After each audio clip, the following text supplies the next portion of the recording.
Sir, please start the program, sir. Okay. Good morning. I am Dr. L.R. Manjunath, Honorary Chairman of Indian Concrete Institute, Bangalore Center. On behalf of Indian Concrete Institute, Bangalore Center and RV College of Engineering, I welcome all the delegates for this today webinar, national webinar on fundamentals of geopolymers. My dear friends, today it's a great occasion. We have eminent speaker Dr. Radhakrishna, who has done decades of research on geopolymer concrete. We know the first concrete was invented by Romans. Romans were the first engineers. They were using volcanic ash. They were using earth-shaped straw for reinforcement, and there was no Portland cement at that time. So we still know that the pyramids of Giza were built by using geopolymers. So geopolymers are not new; they have been there since ages. So at that time there was no cement at all. They were using certain chemicals and certain cementitious materials to develop concrete. So later on, Joseph Paspadin invented Portland cement. After that, it became a commercial name, brand name, Portland cement. After that, we have got series of cements, and so without cement, no concrete is being made nowadays. So globally, about 4.3 billion tons of cement production is there. India is second largest producer of cement in the world after China, and concrete production we have together about every month closing about 7 million cubic meter of concrete, India. So ready mix concrete. So almost 50% of the cement goes to concrete, and geopolymer research work has been happening, and this is concrete which does not use Portland cement. The geopolymer concrete use fly ash and slag and metakaolin. There are so many. Recently, I had published a guest edit on the book New Building Materials on geopolymers. There are more than 8 papers. So geopolymer already now they have made into SCC, self-compacting geopolymer concrete. So a lot of advancements are happening in geopolymers, and Indian Concrete Institute also is working closely on geopolymers. Apart from that, then there's a new code, a draft code has been coming for geopolymers with for precast concrete technology. So with all that, today how we can use this geopolymer concrete for commercial concrete. So far, it has been in the labs. Maybe some precast element they are using. Some road works have happened recently. National seminars we had on geopolymers. So people have ventured into making precast road, geopolymer concrete roads. So this is going to be the future concrete. Let us say now they're talking about making concrete on moon. So it will be a geopolymer concrete. It cannot be a Portland cement concrete. So they'll be using locally available material on moon or Mars using chemicals. They're talking about using human urine of the astronauts to make concrete. So they call it as a geopolymer concrete. So a lot of developments are happening. So that is going to be the future science. Geopolymer is going to be the future science in concrete technology. So I am a very small man in front of Dr. Radhakrishna sir, and he has done lot of work. So I only can talk about so many new things to mesmerize all of you that this is going to be the future. But the basic behind any innovation technology is the hard work of the students, PhD scholars, MTech students, BTech students, along with their professors. So they do a lot of work. Today I'm talking about the fundamentals. So I hope that there are so many students now listening to our opening remarks that they should take up geopolymer as a subject for research and develop new methodology, new tech, how to make it economical. Because everybody were earlier feeling that geopolymers are costly because chemicals are involved. So how to make it economical, how to bring new technology. We are fundamentally using some sodium silicate, sodium hydroxide. Is there any other products which are cheaper than these products which can act as a geopolymer? So is there any other, we are using fly ash, we are using DGPS. Is there any other product which can act as a geopolymer? There are so many things. We have to do a lot of research work and all. In this context, So today we are going to have one wonderful lecture by Dr. Radhakrishna, and ICAI Bangalore Center is organizing many webinars. This is the 30th webinar in the making. So for the last 1.5 months, continuously we are addressing the student community, engineering community, researchers, practicing engineers with new technologies in concrete making.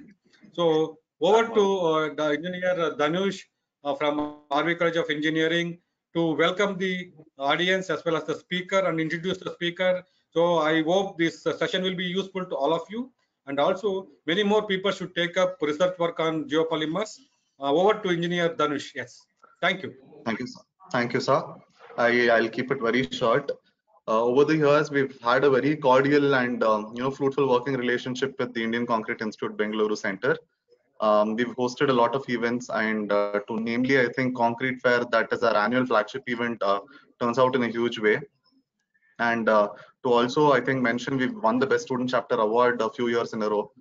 And this webinar is actually a step in the same direction to promote the industry academia interaction. And this is just one of the many events that we've planned for the future as well. So I now request our professor and head at the Department of Civil Engineering, RV College of Engineering, Dr. Radhakrishna, to address all the attendees today. And thank you all for joining us. Sir, over to you, sir. Elugu namaskara.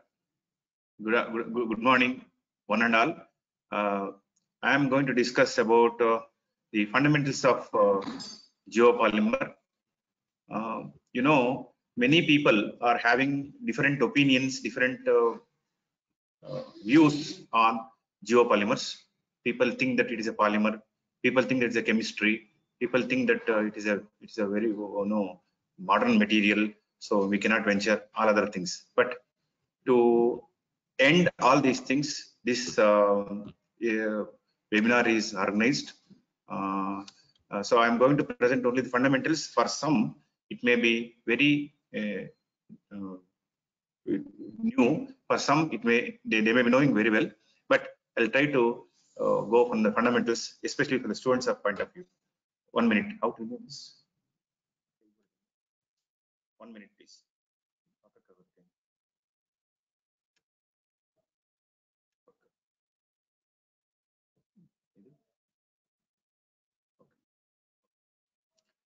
So this is the last but one webinar of the webinar series started last month.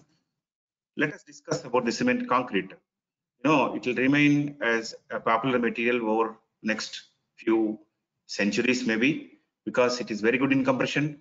It's having many advantages, and per capita usage of cement is next only to water. And unfortunately, each ton of cement releases an equal amount of carbon dioxide approximately. So it is not a user-friendly material. It's not environmental friendly material. So we need to go for an alternatives. Let us discuss about the Portland cement. Portland cement is most energy intensive material. It consumes 4 gigajoules per ton of the cement, and it is one of the major ingredients of concrete, and it's having very less shelf life. We cannot store forever. And there are so many cementitious materials available which can replace cement. Fortunately, many of them are either waste materials or marginal materials from the industries. Some of the examples are fly ash, GGBFS, lime, gypsum, etc. All those have potential to use alternatives to Portland cement. Using them in the construction is the best way to dispose. Otherwise, they are the waste materials. Now let us know the carbon footprint, how it rised from 1770 till 2005. So this is by the gaseous fuel. 1950 onward, there is a rise in trend. And this is by the solid fuel alone. And this is by the liquid fuel. And finally, combined together, this is the one for the total. It is overall, not only by the construction materials. So if we see this trend after 1950, there is huge steep. It is steeper compared to earlier period. So we need to do something to reduce this. And how to mitigate this is we have to conserve the energy by reducing the energy needs. We should recycle it, and we must go for alternate energy sources like solar, nuclear, wind, geothermal, hydroelectric, and fusion. So how it is possible in the construction industry is the question. And if you see this graph, this is the x-axis is the various composites, cementitious materials. Y-axis is replacement of the fly ash. OPC cannot replace fly ash, and in case of blended cement, up to 30% fly ash, up to 30% of fly ash can be used in case of blended cement. And if you go to high volume fly ash concrete, it is more than 50. I'm not talking about all these two now. The other two materials here, FALG and geopolymer. If you see the graph, they are the greenest materials because we need zero cement to prepare these cementitious materials, FALG and geopolymer. All these are alternatives to ordinary Portland cement. So I'm going to discuss about the right one, that is geopolymer today, which can be manufactured without using a single gram of cement. Now, what is geopolymer? It's not, invented in the heaven and thrown here. It is done by the activation of natural materials like clay. That's why the name as geo has come. Geo is available, means whatever the clay that is available in the earth is used to polymerize to make the cementitious material. That's how the name geopolymer came into existence. Geo means earth, polymer means the reputation in the chemical reaction or reputation in the chain. So it is responsible for very low carbon footprints. So the equation is given here, the chain is given here, the same reaction is continued. So it is called as poly. That's why it's called polymer. And we should remember the contribution of Professor David Avitis, who is a French scientist. He proposed a theory about the pyramids which are there in Egypt.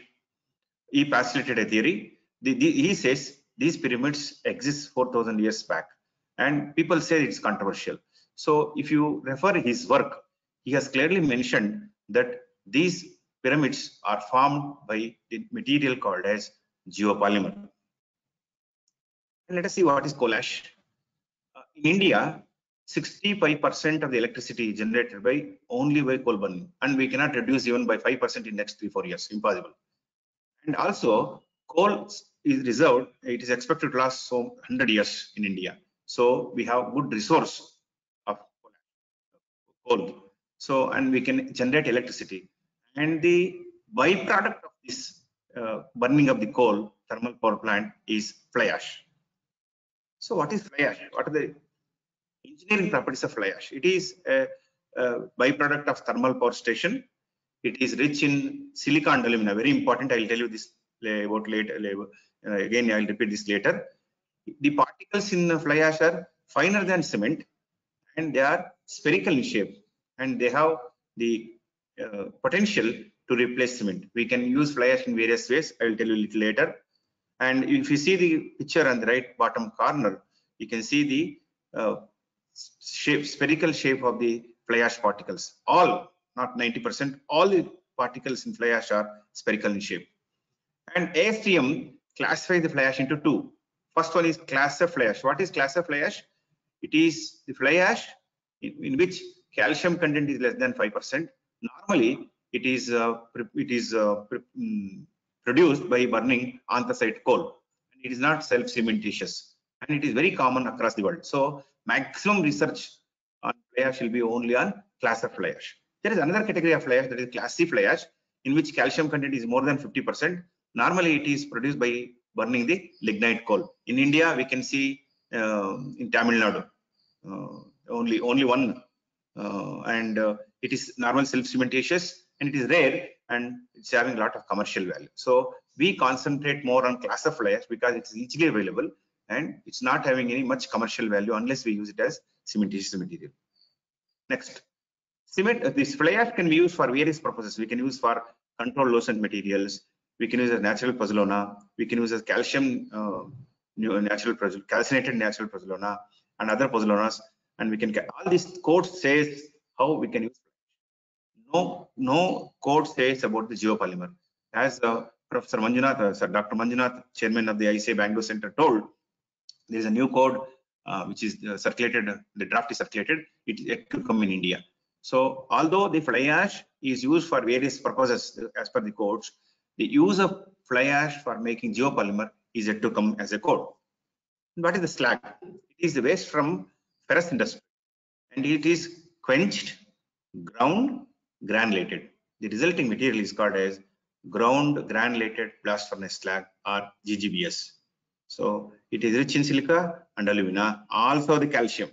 Remember, the difference between fly ash and slag is here the calcium content. Here the calcium content is more than 30%. In case of fly ash, it is just 5%. So this is about GGBS. Next, what is metacoulin? It is burnt by we get this metacoulin by burning the clay at high temperature. It's highly reactive. It also contains silica, and it can replace cement, and it is not economical as a lot of thermal energy needed to produce this metacoulin. Next, what is silica fume? Silica fume contains more than 90% silica. It's finer than fly ash. See, remember, the fly ash is finer than cement particles, but silica fume is finer than fly ash. So approximately 1 micron each, and it is available in condensed form and can replace cement. And without use of silica fume, we cannot manufacture high strength concrete. At least 5% of silica fume use. So it's very important. And here this slide shows the various properties of fly ash and GGBS at the end. At RV College of Engineering, we have used 4 types of fly ashes I have shown there: FA1, FA2, FA3, FA4. In all these cases, the loss of ignition is less than 1%. And see here, the calcium content is there. If you see alumina and silica, the chemical composition first and third, 30-60, 30-60 it is there. So that means whether it is fly ash or GGBS, these materials are rich in calcium and alumina and silica, Al2O3 and SiO2. Next, what are the ingredients of geopolymer? So I will come to that here. There you can see the fly ash. This fly ash is used in place of cement. It's the binder. It is called as the source material. So to prepare cement concrete, we need fly ash. That's called binder. But the binder in case of geopolymer is fly ash, GGBS, or anything which is rich in silica and alumina. Just now I told the fly ash and GGBS are rich in silica and alumina. You can use any material which is rich in silica and alumina. So here in this case, I have shown as fly ash. And the aggregate you can use same, whether it is sand or the granite, porphyry, etc. We can use. Water also same, tap water. But the 2 chemicals are very important here. We have to use sodium silicate and sodium hydroxide. So we have to, I'll tell a little later how to prepare the solution. So this is the activation of geopolymer. Aluminosilicate will be there. So we activate using highly alkaline solution, dissolve and show. So this is only schematic representation how the aluminosilicates are activated at high pH by alkalis. Of course, water. Water is used to make the alkaline solution. In fact, in making cement concrete, we use direct water. Here, we use water to make alkaline solution, and that alkaline solution is used for making the geopolymers.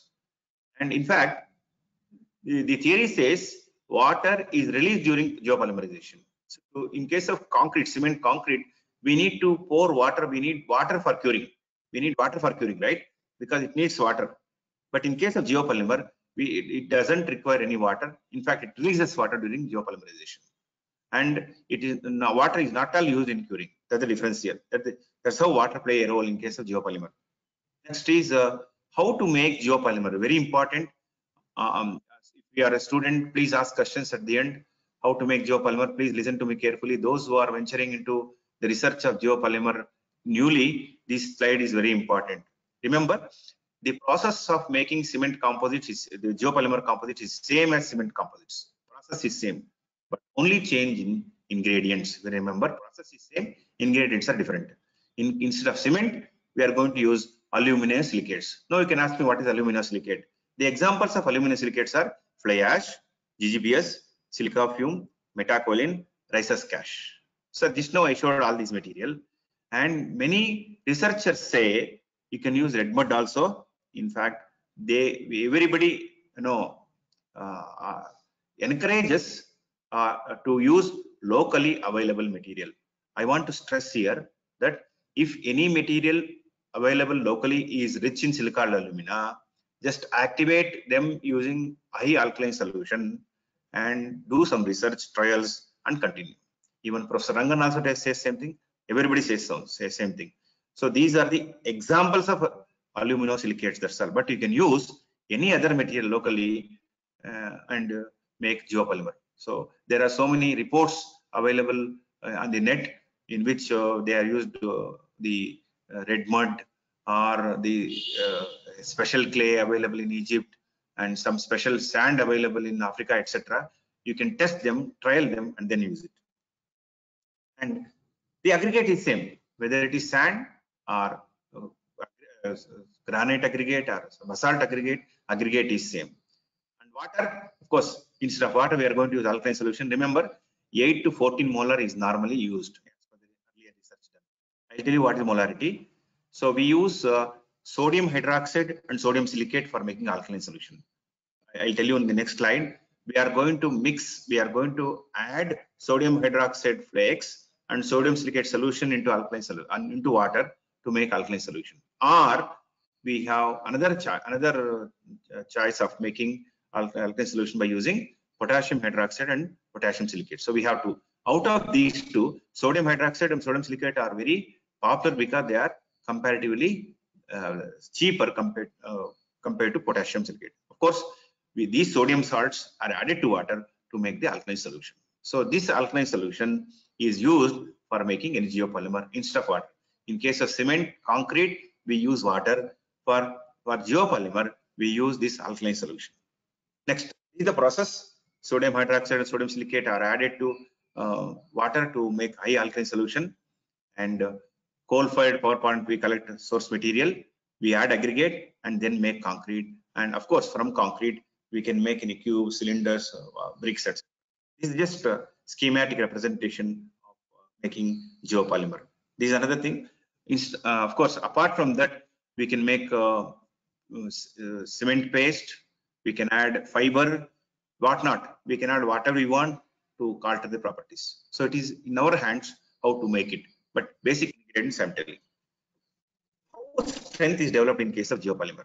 So in case of a class of fly ash, it is by geopolymerization only, because calcium content is very less than 5%. Normally, it is cured at very high temperature of 60 degrees Celsius. Suddenly you may ask, so why do we need this? So polymerization is possible only at little higher temperature if you use only fly ash. So if you see any other research using only fly ash, it is not possible to get the strength without adding thermal energy into it. But what is GGBS? If you add GGBS, since GGBS is having calcium, the strength development is due to hydration also, and thermal energy is not required. That's why this is popular. Some amount of fly ash, some amount of GGBS. If we add the next third one, it can be the strength development is by geopolymerization and hydration. So it is hybrid reaction. If it is only fly ash, geopolymerization. If it is GGBS, by hydration. If the combination, geopolymerization and hydration. So thermal energy is not required. That's why throughout the world, this research is very popular, because we don't require any curing if you use GGBS. So then I just now told you 8 to 40 molarity of alkaline solution. What is meant by molarity? So this is the concentration of the alkaline solution. So the for sodium hydroxide, the molecular weight is 40 grams per mole. Written there. So if you take 1 liter of water, add about 40 grams of sodium hydroxide, that is equal to 1 molar solution. I'll add corrections at the end. To make 12 molar, you have to add 12 times 40, that's 480 grams of sodium hydroxide in 1 liter of water. So if you add 40 grams, it is 1 molar. If you add 40 into 12 grams, it's equal to 12 molar. And we may have to add the sodium silicate also. The ratio of sodium silicate and sodium hydroxide may vary from 1.5 to 2.5. Now, here there is one interesting thing. Sodium and sodium hydroxide may have some water content in it. So if you account for that water content, then we may have to reduce 1 liter of water. So maybe 980 grams or 990 grams or 950 grams, as the case may be. So that has to be reflected correctly. For accuracy, I'm telling, but in general, this is the molarity. So you can refer any book and geopolymer. They describe the method of calculation of solution. So now tap water is used. We add sodium hydroxide and sodium silicate to make alkaline solution. Remember, immediately after adding sodium hydroxide and sodium silicate into water, it produces a lot of heat, up to 80 degrees Celsius sometimes. So it's very dangerous to touch. You may lose your skin, and we have to stir to cool it. And remember, better to preserve that for 24 hours and then use for applications. So that's why it's very important. Normally, this is hidden in research at high rise of temperature. Now, what are the precautions to be taken? The precautions to be taken are, let me show this.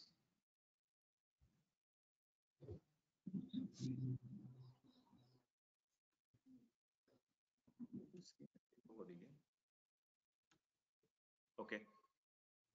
It is highly alkaline solution. pH will be more than 12, maybe 13.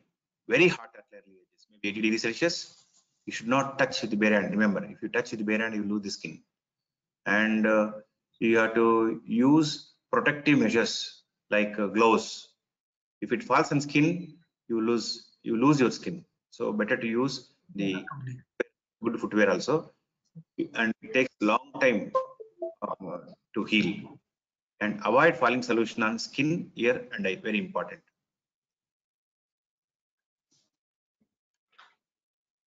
Next, what is the first type? I'm just going very slow here because normally many researchers hide this information to the new one. So those who are about to start research on geopolymer, those who are already doing research in the preliminary stage, these are the very important points. So if it falls on your skin, immediately splash of just of water in the affected area continuously, then the irritation stops. I have experienced this, and I consulted doctor also. If problems persist, please consult a doctor. And many researchers cite this information. Please note this. So that's why I have shown the figure also. If it falls on eye, immediately wash your eye with clear water. Consult doctor. Don't delay.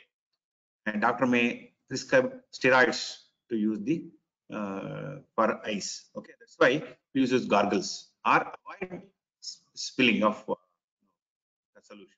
This is very important. And what are the challenges? Not only because I want to tell you about challenges. The quality of fly ash may not be good. So if you procure from Raichur, it may be different. If you procure from Ballari, it may be different. If you procure from National Thermal Power, it may be different. So it's not uniform. So it's very important. Sometimes calcium may be say 5%, sometimes it may be 4%, sometimes it may be 4.5%. So quality of the fly ash is the criteria. And sodium hydroxide flakes. They say sodium hydroxide. We don't know what is sodium hydroxide. And if you purchase the laboratory grade, it will be very expensive. If you go for commercial grade, we are not sure about the chemical combination. And sodium silicate solution also. So the problem with you is earlier, so 10-15 years back, we used to get a good solution required for the geopolymers. Nowadays, I don't know what is going on in the industry. If you use some solutions of sodium silicate and sodium hydroxide and sodium silicate, some combination, there is solidification of the solution within 24 hours. A hard, like rock, it will become very solid. So we need to go for trials. So I advise the new researchers to purchase small quantity of sodium hydroxide and sodium silicate and make a solution at home and try how it reacts or whether it solidifies or not. No, the best solution for this is, we are trying this earlier. So there is a new trend in the market. Ready-made solutions are available. Reactive solutions are available. So prepared by Kutwa silicates. I'm going to present that quickly at the end for 2 minutes. I think that MD is also with us. So I am going to tell about. So instead of preparing sodium hydroxide and sodium silicate, instead of preparing solution using these materials, we can directly purchase from the company. Of course, it is same thing, repetition. And I'm going to use a new word called fluid binder ratio, that is in place of water cement ratio. So water means it is fluid here, cement means it is binder. So instead of water cement ratio, I'm going to call it as fluid binder ratio. It's always ratio by weight. So in case of mortar or masonry unit, this ratio will be around 0.15 to 0.3. In case of plastering, it may be 0.9 to 1.1 plastering mortar. In concrete, may vary from 0.3 to 0.6. So instead of water cement ratio, I'm going to use fluid binder ratio because I'm not using pure water. I'm using alkaline solution. So instead of water, I'm using fluid here.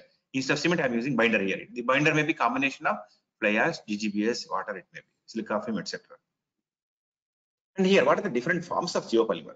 We can make a paste. How do you prepare paste? Binder, maybe fly ash and GGBS together, add some water, become binder. So, sorry, if it will become paste. This paste is used for grouting purposes. And if you add small quantity of fine aggregate here, it will become mortar. So you can see the right hand figure. And that mortar, if it is harsh, it can be used for making masonry units. Otherwise, that mortar can be used for plastering or for making structural masonry. And if you add coarse aggregate to it, it will become concrete. So I want to reiterate that the process of making geopolymer is the same as the cement composites, except the ingredients. So please remember, instead of cement, we are using different binders. Instead of water, we are using alkaline solution.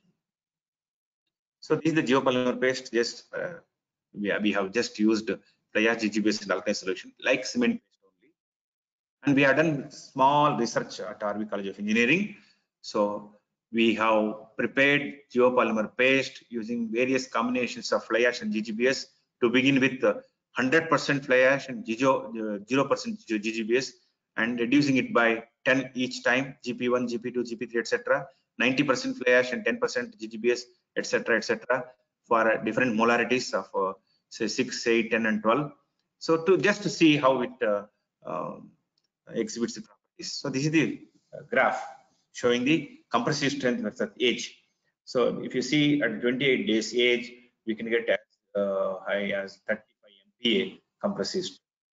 So that means it is like cement only, right? And here, if you see with the age, you can see it's 3 days, 1 day, 7 day, and 28 days. The curve is rising. So for all the combinations of geopolymer, for all the combinations of fly ash and GGBS, the strength increases with the age. And this is the microstructure. Interesting. So I'm showing 5 pictures here for first day, third day, 7th day, 14th day, and 28 days for 5 ages. And I have written the strength also. So 2.9 MPa, 3.3 MPa, 6.4 MPa, 14.2 MPa, and 20.4 MPa. So 5. So if you see this sketch, if you see these microstructures, there is refinement in the microstructure. First to second, second to third, third to fourth, and fourth to fifth. That means with the age, there is consolidation or there is a microstructure consolidation. Because of that, there is strength. And this is exclusively for 12 molar with 70% fly ash and 30% GGBS. So that means if you do some research, if you take the picture of this paste microstructure, I think it will help in the research. And this is with respect to the molarity. Earlier it was with respect to the age and strength. Here with respect to molarity and strength. See, first is 6 molar, right? Second one is 8 molar, then down 10 and 12 molar. In each case, there is increase in strength. That is 2.6 MPa, 4.8 MPa, 5.4 MPa, and 6.5 MPa. That means as the molarity increases, molarity means concentration of the salts in the alkaline solution increases, strength increases. That means in case of geopolymer, strength increases with the age, strength increases with the molarity, strength increases with the alkaline solution. What are the findings?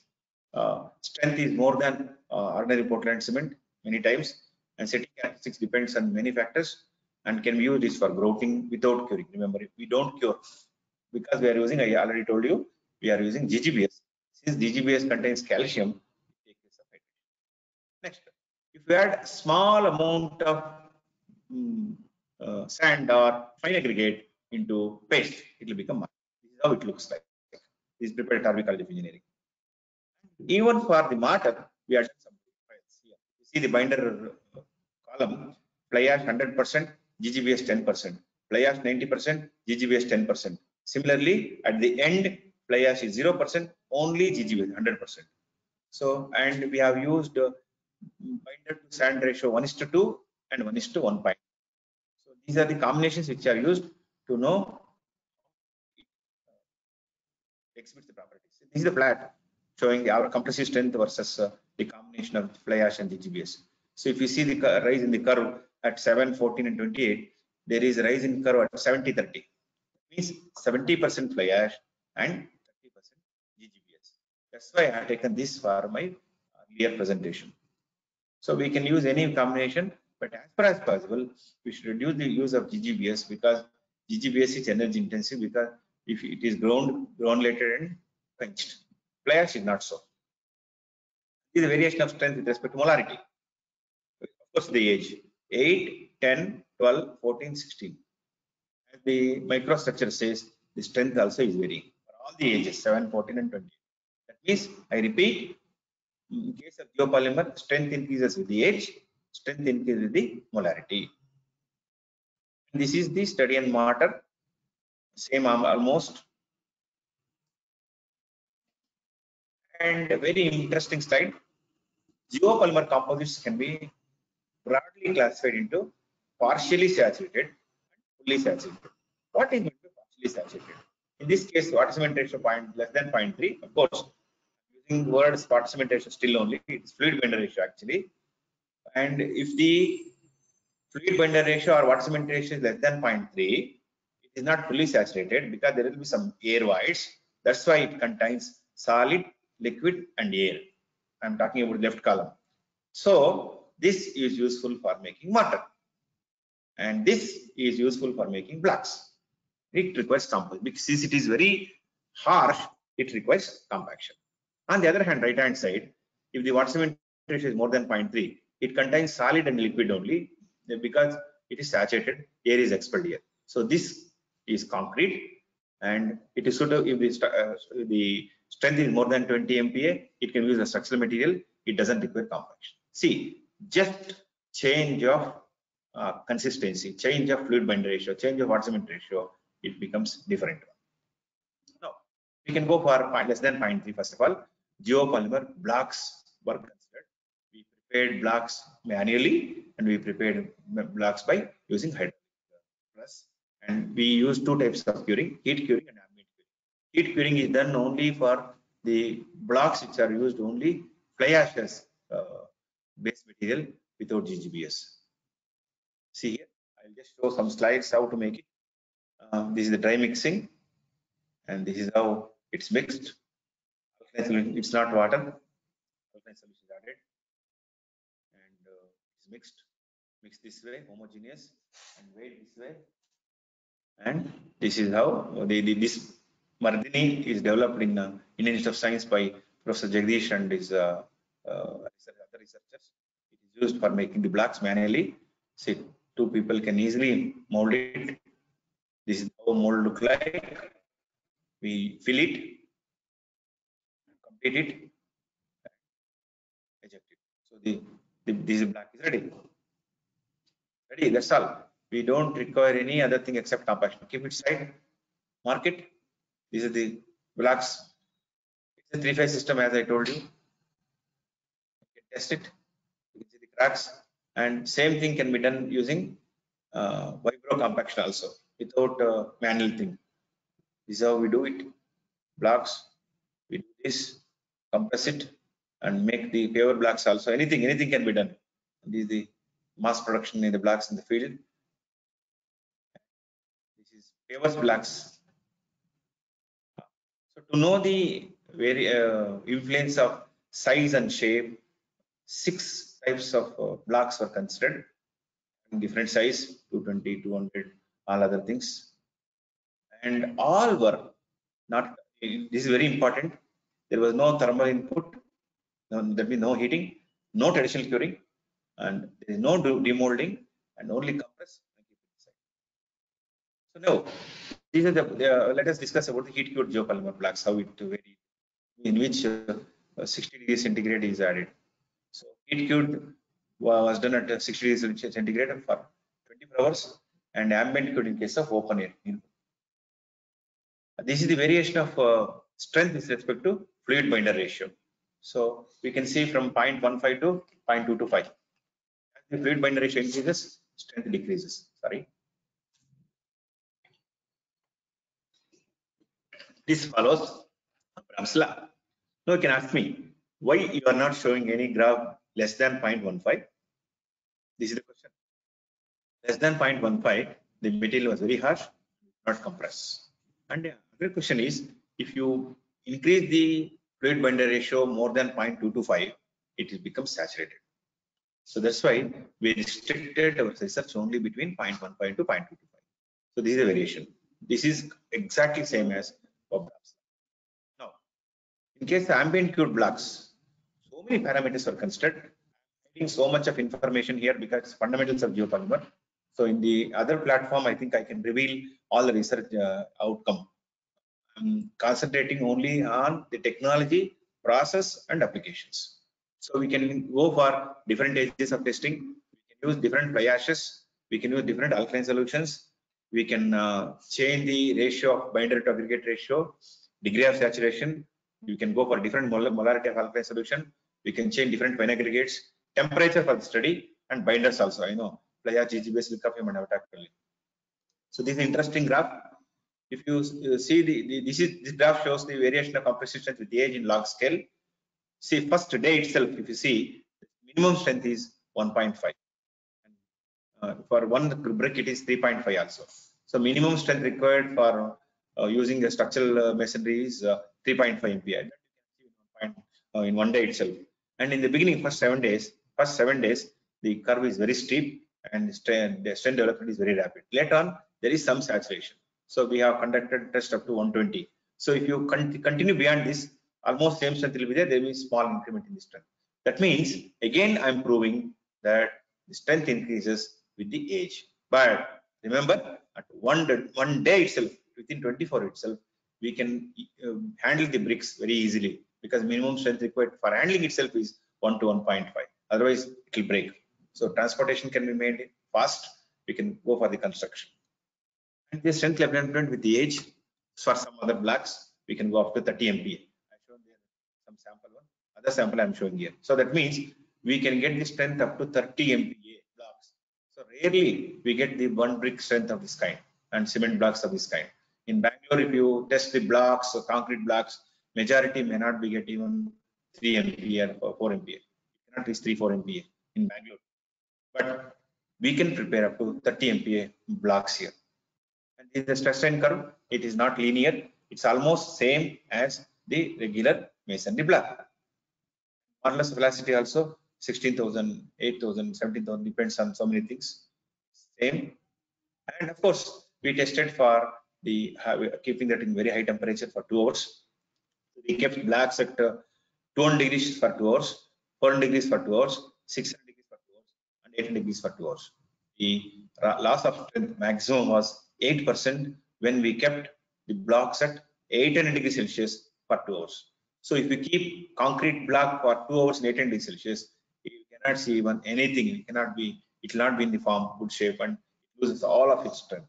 But this block resists very high temperature. So we can definitely recommend this for lining of any furnace. And durability, if you check by ASTM code, the water absorption is less than 2.4% and loss of mass was just 2%.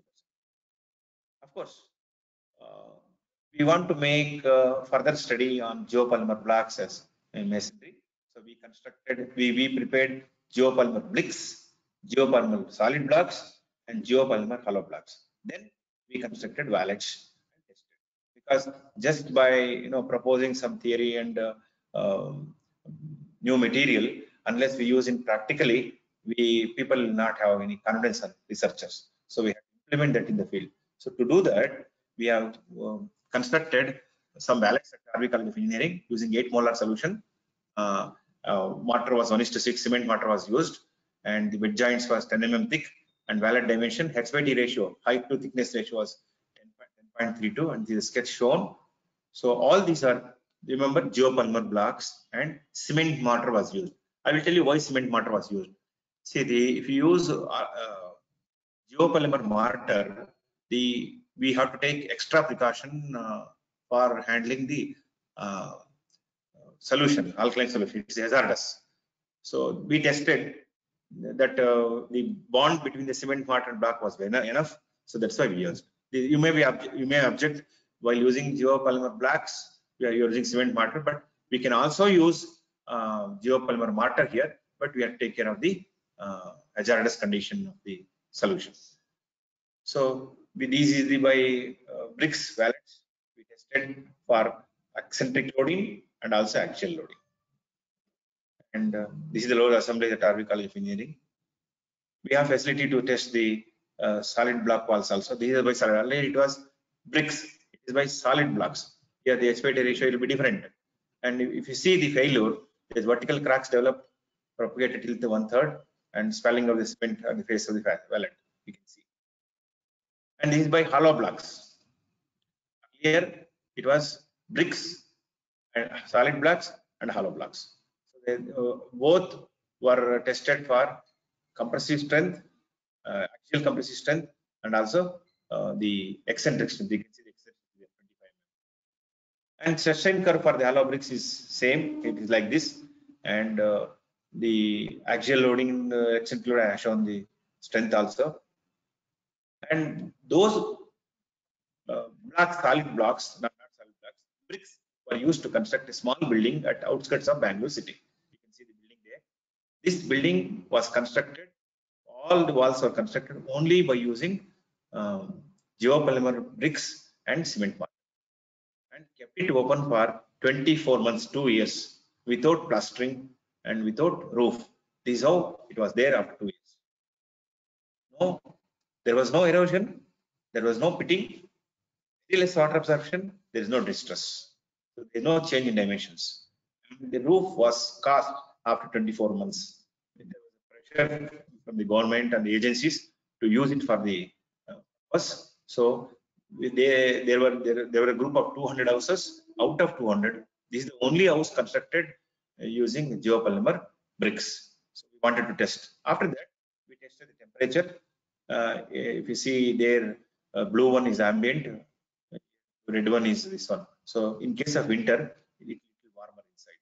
So we tested on a day, typical winter, 5 AM to 11 PM. And let us know the findings of geopolymer concrete, because after knowing the fundamentals, you may have the inclination towards concrete also. So I want to show some results of geopolymer concrete. So here we have used GC1 to GC6, in which fly ash and GGBS are varied from 100, 0, 80, 20, etc. And fluid binder ratio was maintained at 0.65 to have the slump of. That's why we have changed the fluid binder ratio. Remember, even if it is 6.5, also no problem. Sorry, 0.65 also it's no problem. It's a durability issue here. And the ratio of sodium silicate and sodium hydroxide was 2:1. And this is the variation of strength with respect to the fly ash GGBS. So with the age, the lowest curve is 3 days, left one, 7 days, 28 days, 56 days, and 90 days. So you can get strength up to 60 MPa. We can increase further if you design it properly. And this is with respect to the age here. Here with respect to fly ash GGBS. And this is mass density is also given. It's around 2,400 to 2,500. And split tensile strength, very important in some cases, up to 4 MPa. You can see here. For 1:2:3, or 1:2:3, both mixed proportion. And with respect to A, this is with respect to fly ash GGBS content, almost same. And the other thing is flexural strength. If you are using for the road construction, the flexural strength is very important. So that's why the flexural strength also we measured. It was around 6 MPa. And shear strength also was around 5 MPa. And impact strength, we making some mass to fall on the specimen measured. And pull-out strength also, the bond between the geopolymer concrete and steel rod was intact. In fact, it is almost same as normal cement concrete. And this is and comparison. So you may ask me to compare. You can make it your own compare, but still to summarize everything, I want to compare conventional and geopolymer. In case of conventional, strength is due to hydration, but in case of geopolymer, strength development is due to geopolymerization and hydration. In case of conventional concrete, cement is the binder. In case of geopolymer concrete, fly ash, GGBS, any other material which are rich in silicon alumina are the binders. Here we can cure conventional concrete using water or steam. Here we can go for curing if only required. And water is used for mixing in case of conventional concrete. In case of geopolymer concrete, alkaline solution is used. And in case of conventional concrete, definite procedure of mixed design is available. But geopolymer concrete, different researchers will give different ideas, and it's very tough to arrive at right combinations unless there are so many trials. So it is in developing stage. And to conclude, I can say geopolymers can be developed in line with the Portland cement blocks products. Anything, whether it is paste, mortar, blocks, we can prepare, and we have high compressive strength, and they are durable also, and they can be used in different applications. Like gas industry, fast grouting, high energy strength masonry units, and furnace line. Of course, concrete also can satisfy, geopolymer concrete can also satisfy this slump. That is, when it is fresh in condition, it can satisfy the workability. It can have good compressive strength, good split tensile strength, good flexural strength, good impact strength, good shear strength, and all these things can be prepared without using even 1 gram of OPC and without curing. Very important. Thank you very much. Before we go for question hour, I want to show one more presentation quickly. So please bear with me for 2 minutes.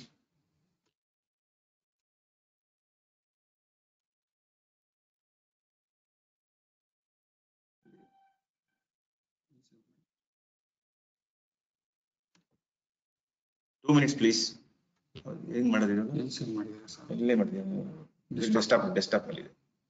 Desktop.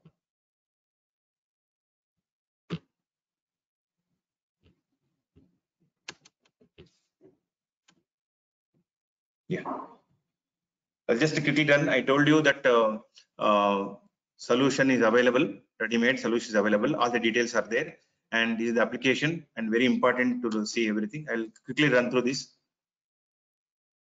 This is by Prabhakaran is there right now with us in the presentation. He is from Madurai, and the company name is Kutwa Silicates. He's the CEO.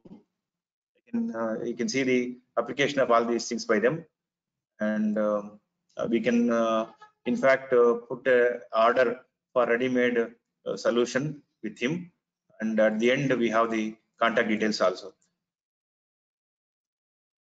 The facilities are there in Madurai.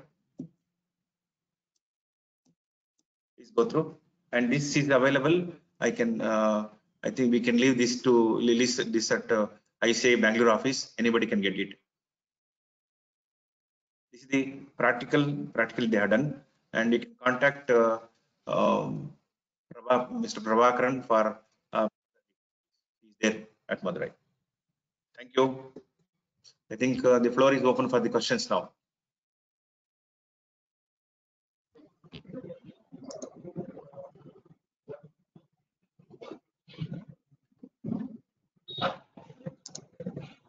Can we start the question answer section, sir? Yeah, please. Okay, we have a lot of us joining in from all over the state and even a few places outside the state. They all congratulate you and thank you for the session. One common question a lot of people have asked is in terms of cost comparison, how does it compare to conventional concrete, and how much does a meter cube of this geopolymer concrete cost, say for M15 grade concrete? Yeah, I know. This is a very good question. Normally, I get same question every time as the first question. See, the cost comparison can be made only with respect to application. One, cost to cost for M20 grade of concrete. If you say approximately the cost of concrete will be 40% more, 30 to 40% more than the conventional concrete. At the same time, if you consider the durability, and this geopolymer cannot be used for all the applications. This can be used only for special application where there is problem of durability, where fast construction, etc. In fact, in Australia, the cost, if you compare the cost, it's very less. In India, it may be around 40%. We have a question from Vasavi. She asks how to deal with efflorescence and leaching associated with geopolymer blocks in bricks.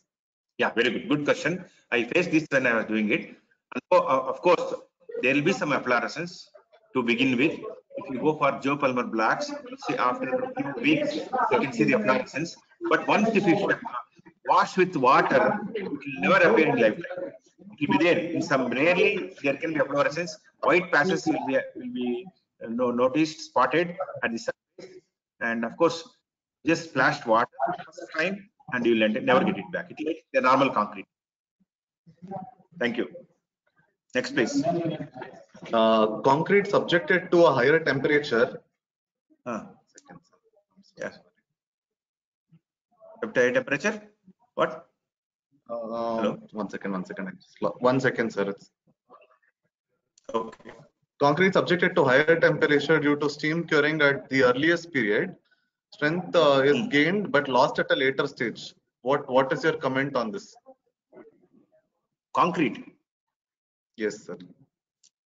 Concrete They have not specified it as geopolymer concrete. They say initially this rate of strength gain is. Yeah, it is proved that steam curing helps the strength. That's all. There is no theory that the strength will reduce after steam curing. Okay, what is the minimum and maximum molarity of the solution that can be used to prepare geopolymer concrete? Very nice. Yeah, it is minimum. Some people starts at 6, some people starts at 8. It is left to us. Some people ends at 14, some people ends at 12. So normal range is 8 to 12.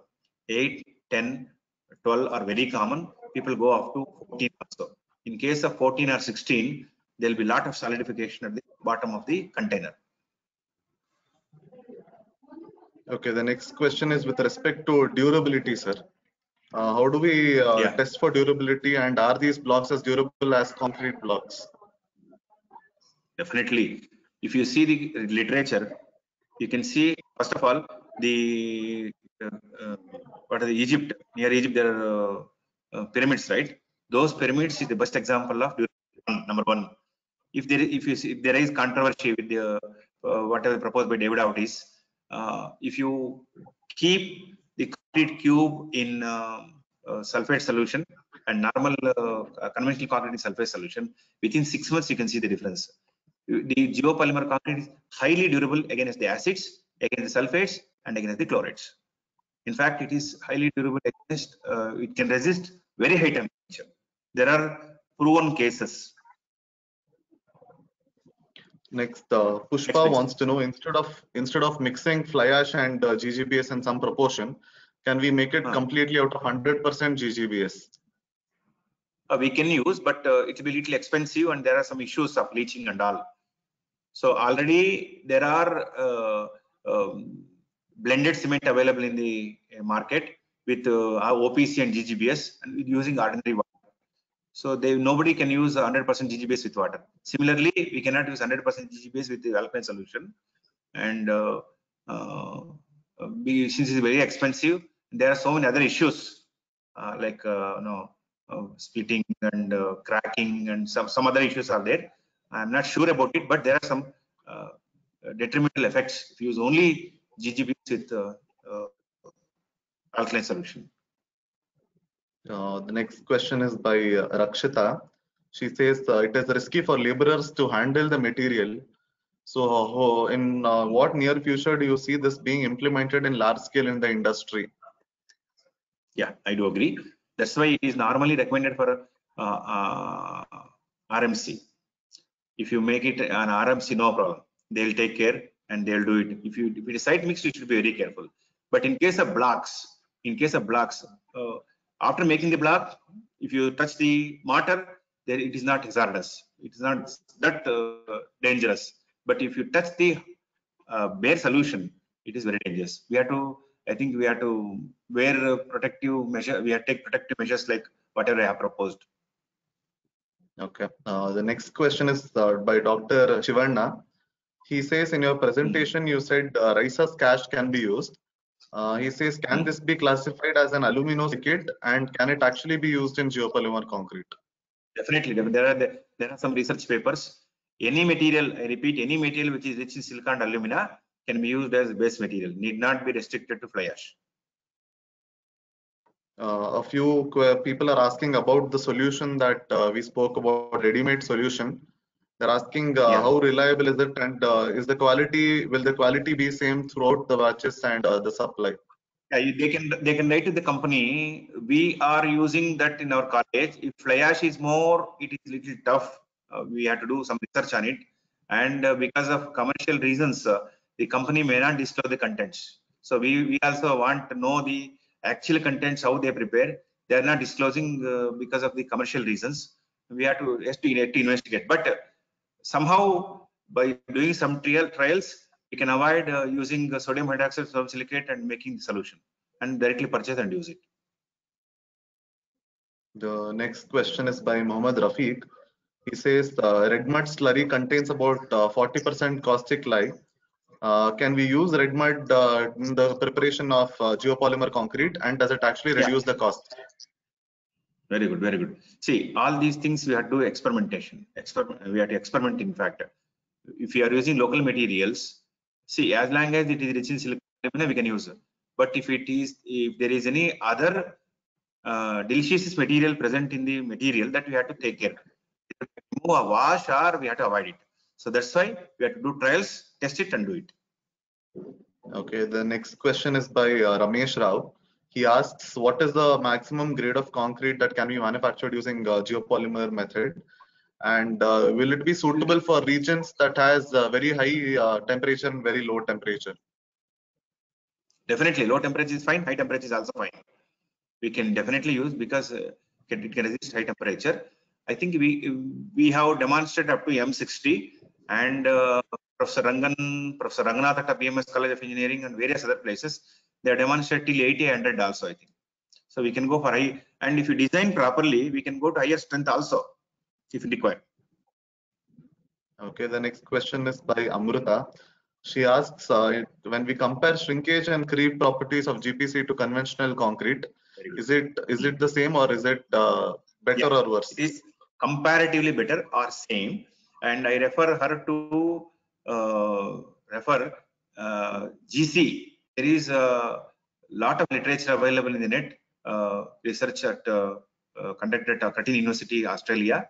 3 reports are there: GC1, GC2, GC3. All these 3 are freely available. They can download and see. And they have not done any research on the ambient curing by using GGBS. Only GGBS elevated curing. There they have clearly mentioned that creep and shrinkage are better compared to OPC, or it is same.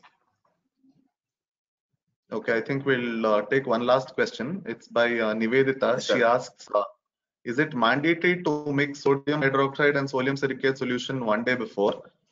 Sometimes when we've tried this in the lab, it becomes a thick solution. What to do with this, and what is the remedy for this? Very good. That's a good question.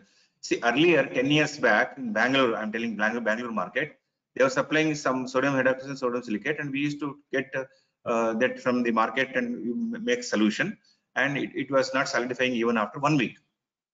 But nowadays, we don't know, there is some adulteration, and if you prepare now, within 3 days, it will solidify. So we have to purchase and test it. If it proves good, and then we can continue to purchase. Otherwise, we have to avoid. And regarding the preparation of solution and the period, you see, if you add sodium hydroxide and sodium silicate into water and stir it, there is rise in temperature. So if it is 80 degrees Celsius or 70 degrees Celsius, we cannot use this solution because of so many reasons. So we have to cool it. It will take some hours to cool, 3 hours, 4 hours, 5 hours also, depending on the ambient conditions. So normally literature says, please leave it in solution at least for 24 hours and then use, to avoid all these things in construction. I think we'll take one last question. Okay, Arvind Singh asks, is the process that was just described approved by the Bureau of Indian Standards? Is there a code for this? And can it be used straight away without any approvals from agencies? No, we have to, some code is coming out. As Dr. L.R. Manjunatha, who is the chairman of Indian Concrete Institute Bangalore Center, told in the beginning, the code is in the draft condition. It is in the draft condition. So it is being circulated to all the researchers, I think in future, maybe another couple of months, it may has a very good code approved by Indian Standard Institution. I think we can go for it.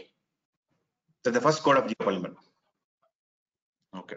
Thank you, sir. I think that more or less covers all the types of questions. Yeah. I leave it to you to thank all the participants for the day. Thank you.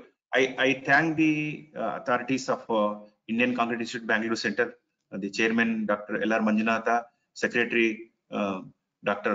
Ramesh, for giving me an opportunity. And thanks to my colleague, Professor Dhanush, for anchoring this event. And all are welcome to send mails to me. I think at the end, I have given my email ID also. So I am going to hand over this presentation to office of the Indian Concrete Institute. Mr. Pasha will definitely upload this. Anybody can use it. And if you have any queries, let me know. Either you can call me or you can send email. You are welcome to ask any primitive questions. Thank you very much.